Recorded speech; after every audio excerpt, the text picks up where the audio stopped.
I was holding the picture of Prabhupada in the front, that picture with a big flower garland, and Maharaj was in the back. We were all dancing, and bullock cart arrived in Mayapur temple. And so we went to the temple hall first, and Navayogendra Swami was chanting there. And Lokanath was leading the kirtan. As we came in, they got together, both of them, and they had a big kirtan for another 45 minutes.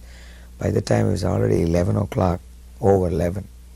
So then Maharaj said, "We'll just go and see Prabhupada," and we were all climbing upstairs. And Hari Suri was standing there like this. He said, you can't go now. It's 11 o'clock. What is all this noise? Keep quiet, go back. Prabhupada is tired, he's sick, and he was standing there like this. And we were looking, like that. Prabhupada came out of his bathroom and turned to go into his room. And he was opening the door like this, and then he just turned this way and he saw us. He said, "Oh, bullock cart party, come, come." And Prabhu is standing here, and we are all going this way, that way, over him. He's still standing there trying to stop us, at least trying to stop some of us. Everyone was in. Prabhupada sat down, wiped his nose like this, and he said, "So, Lokanath Swami, how are you?" And he seemed to be gaining strength. And he looked very tired, but he was becoming stronger. And he had this bottle of barfi. He opened that and he gave everyone one piece. And he asked, "Where were you last night?" So Lokanath Swami said that this Gaudiya Math in Navadvip, one Gaudiya Math, they charged us 2 rupees per head to sleep in a kirtan mandap in front of the deities, which had no roof. Means they were charging us for the sky. 2 rupees each per head. And Prabhupada laughed and he said, "Oh, this is nothing." And he said, mutts, it's a big thing. He said, they used to use the shalagram for cracking the bitter nuts. He said, "This is called mutt." And he said, "This is what happens to the Brahmins."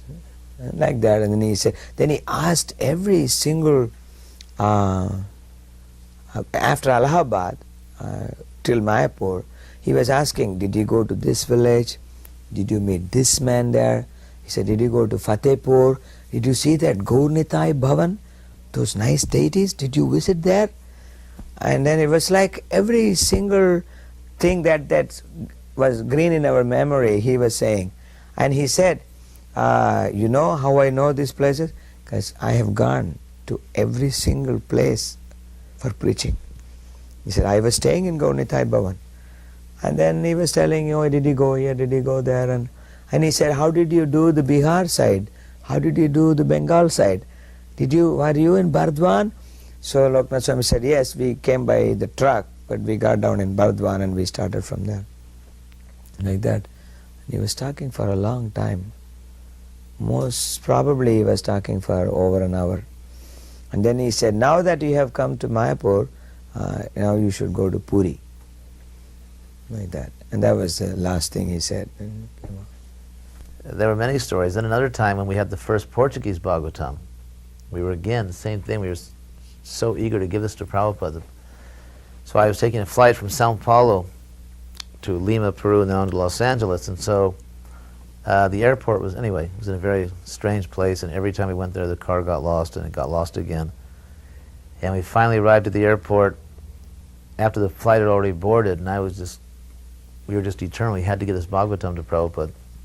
So they said, "I'm sorry, the flight's closed," and that's it. So Mahavir was there. He was also very fired up. So he actually grabbed the walkie-talkie from the lady at the counter and started talking to the people on the flight and said, "Hold that flight." So they held the flight. So then, then they said, all right, you have to hurry. So then we ran to the flight, and we were so late they wouldn't even issue a ticket there. Mahavir had to stay behind and buy the ticket. I just got on the plane. When I got to Lima, Peru, they gave me the ticket. and then I went on to Los Angeles. We met Prabhupada.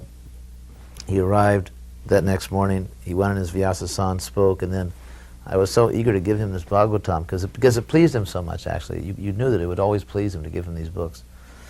So as he was getting off his Vyasa-san, I couldn't wait till he got up to his room. I handed him the Bhagavatam.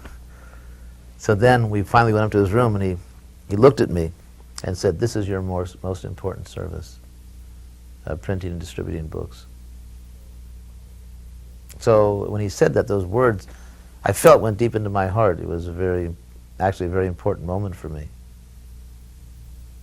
when he said that. So, but you could always please Prabhupada that way. I had the experience of being the GBC of all Latin America. And of course, we had so many projects. There were all kinds of things going on, you can imagine. And yet when I would go to see Prabhupada, the first question would always be, "So, how is the Sankirtan? How many books are being distributed?" He would ask that question.